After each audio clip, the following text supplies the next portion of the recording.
Is-summit tal-Belt Valletta dwar il-migrazzjoni kien fost it-temi ewlenin iddiskussi waqt laqgħa tal-Ministri għall-Affarijiet Barranin li kienet ospitata minn Malta f'dawn il-jumejn.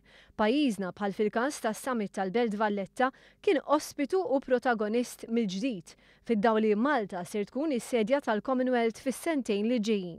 Il-Ministri għall-Affarijiet Barranin iddiskutew l-isfidi u l-opportunitajiet li jippreżentaw il-migrazzjoni.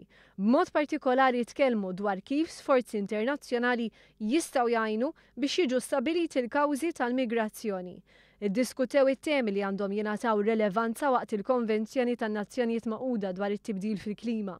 Tkellmu dwar kif stati membri fih dan il-Commonwealth għandhom jipproċedu wara li ġiet adottata aġenda dwar l-iżvilupp sostenibbli.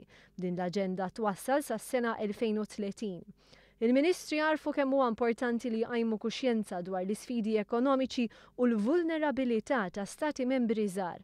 Id-drittijiet umani ma setgħux jonqsu li jissemmew, b'enfasi fuq il-vjolenza sesswali f'żoni fejn hemm konflitt u l-iżwieġ sforzat fost it-tfal.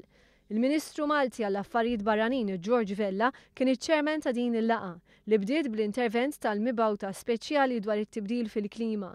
Mary Robinson tkellmet dwar it-tema ta' CHOGM, Adding Global Value. Il-ġimgħa ssir sessjoni speċjali tal-Eżekuttiv ta' CHOGM fuq l-azzjoni li jeħtieġ li tittieħed dwar it-tibdil fil-klima.